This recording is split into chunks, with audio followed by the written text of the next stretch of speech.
அஸ்ஸலாமு அலைக்கும். இன்றைக்கி நம்ம ஹபீஸ் கிச்சனில் கேசரி ரெசிபி தான் பார்க்க போகிறோம். கேசரி எல்லாருமே பண்ணியிருப்போம். நான் பால் கேசரி பண்ணியிருப்போமா என்னங்கிறது தெரியாது. வாங்க இந்த பால் கேசரி எப்படி பண்ணலாம், என்னென்ன பொருட்கள் தேவைங்கிறதையும் பார்த்துடலாம். 1 கப் ரவை எடுத்திருக்கேன். அதே கப்புக்கு 3 கப் பால் எடுத்திருக்கேன். 1.5 கப் சீனி எடுத்திருக்கேன். கொஞ்சமாக உலர் திராட்சையும் முந்திரியும் எடுத்திருக்கேன். கலருக்காக ஒரு பிஞ்ச் குங்குமப்பூ எடுத்து வெந்நீரில் ஊற போட்டிருக்கேன். குங்குமப்பூ இல்லைன்னா கேசரி பவுடர் கூட போட்டுக்கலாம். வாங்க இந்த கேசரி எப்படி பண்ணலாங்கிறத பார்க்கலாம். ஸ்டவ் ஆன் பண்ணி ஒரு பேன் வச்சு கொஞ்சமாக நெய் ஊற்றிருக்கேன். இப்போ அதில் எடுத்து வச்ச முந்திரியும் உலர் திராட்சையும் போட்டு வறுத்துடலாம். முந்திரி வறுத்தாச்சு. இதில் உலர் திராட்சையும் எடுத்து போட்டுடுறேன். ரெண்டையும் வறுத்து எடுத்துடலாம்.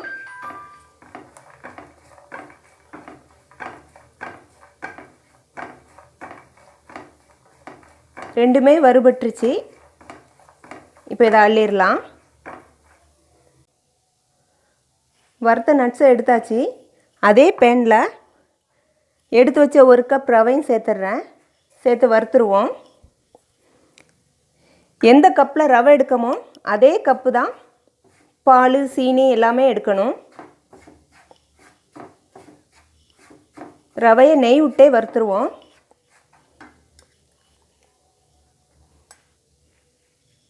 அப்போ நல்ல டேஸ்ட்டாகவும் நல்ல வாசமாகவும் இருக்கும்.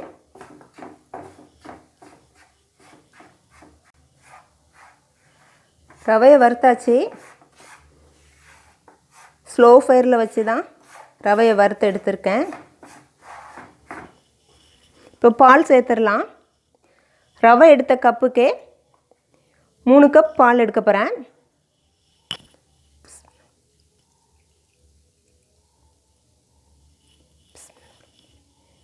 ஒரு கப் ஊற்றியாச்சு.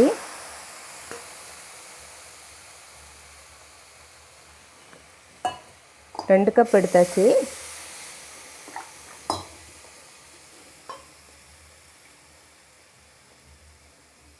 மூணு கப் ஊற்றியாச்சு.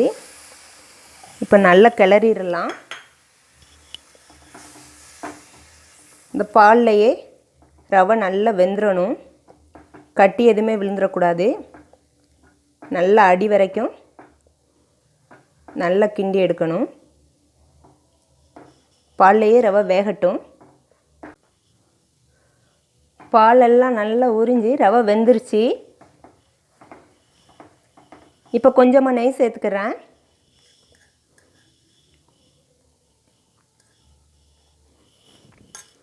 நெய் சேர்த்து கிளறிடுவோம். பாலில் செய்கிறதுனால நெய் அதிகமாக தேவைப்படாது, கம்மியாக தான் தேவைப்படும். நான் இன்றைக்கி பொடி ரவை தான் எடுத்திருக்கேன். நீங்கள் எடுக்கிற ரவை கொஞ்சம் பருசாக இருந்தால் அதை அனுசரித்து பால் சேர்த்துக்கிறங்க.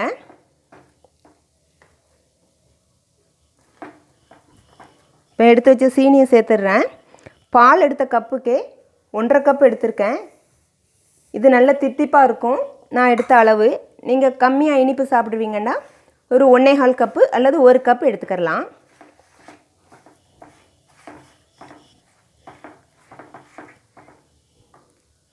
ஊற வச்ச குங்குமப்பூவை சேர்த்துட்றேன். சேர்த்து நல்லா கிளறிடுவோம். ஏலக்காய் பவுடர் சேர்த்துக்கிறேன்.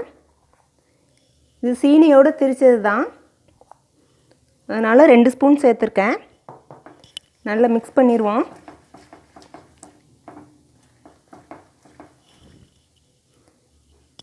கொஞ்சமாக நெய் சேர்த்துக்கிறேன்.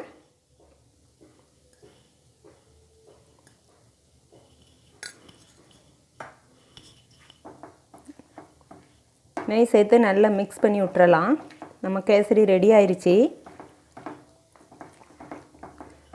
வறுத்து வச்ச நட்ஸையும் இதோடு சேர்த்துட்றேன்.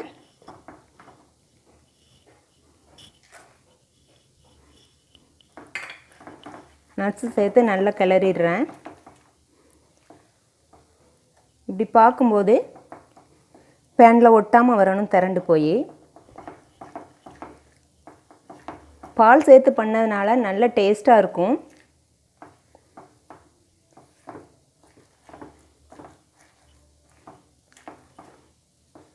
எல்லாம் நல்லா மிக்ஸ் ஆகிடுச்சு.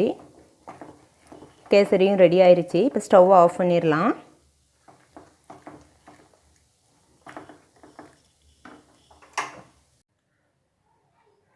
பால் கேசரி ரெடி ஆயிடுச்சு. ஒரு பிளேட்டுக்கு ட்ரான்ஸ்ஃபர் பண்ணிட்டேன். நீங்களும் இந்த பால் கேசரியை ட்ரை பண்ணி பாருங்கள். எப்படி வந்துச்சுன்னு கமெண்டில் சொல்லுங்கள்.